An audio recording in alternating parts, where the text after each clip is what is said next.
থালা বাসন অপরিষ্কার রেখে যেই মহিলা রাতে ঘুমাতে যায়, দুইটা ঘটনা তার ঘরের মধ্যে ঘটে। এটা হয়তো অনেকেই জানে না, আশ্চর্য একটা বিষয়। আলী রাদিয়াল্লাহু তাআলা আনহুর কাছে একবার এক মহিলা যেয়ে বললেন, আমার ঘর থেকে অভাব অনটন দূর হয় না কোনোভাবে। সাইয়েদনা আলী রাদিয়াল্লাহু আনহু বললেন, তুমি কি রাতের বেলায় থালা বাসন যে রয়েছে, পাত্রগুলো রয়েছে, অপরিষ্কার রেখেই ঘুমাতে যাও নাকি? ওই মহিলা বললেন যে, আপনি কেমনে জানলেন এটা? সাইয়েদনা আলী রাদিয়াল্লাহু আনহু বললেন, তুমি যেহেতু রাতের বেলায় অপরিষ্কার থালা বাসন রেখে ঘুমাতে যাও, এগুলোর মধ্যে দুষ্ট জিন রাতের বেলায় মুখ দেওয়ার জন্য তোমার ঘরের মধ্যে ঢুকে।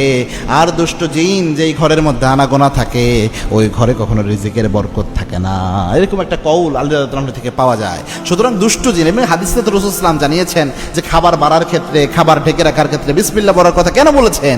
এর কারণ হচ্ছে আল্লাহর হাবিব বলেছেন, এখানে দুষ্ট জিন ভাগ বসায়। দুষ্ট জিন যখন ভাগ বসায় তখন বরকত থাকে না রিজিকের। এই জন্য যেই মহিলারা রাতের বেলায় থালা বাসন অপরিষ্কার রেখে, ওপেন রেখে ঘুমাতে চলে যায়, এগুলোর মধ্যে দুষ্ট জিন মুখ দেয়। আর দুষ্ট জিন যেই ঘরের মধ্যে ঢুকে, ওই ঘরের রিজিকের বরকত কমে, 1 নাম্বার।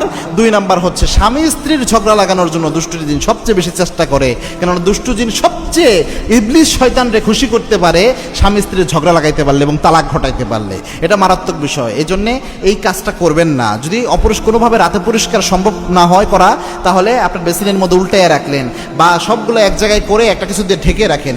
এইভাবে যদি রাখেন, তাহলে একদম ছড়াইয়া ছিটিয়ে না রাখেন অপরিষ্কার অবস্থায়, তাহলে ইনশাল্লাহ অনেকটাই বিপদ থেকে বেঁচে যাবে।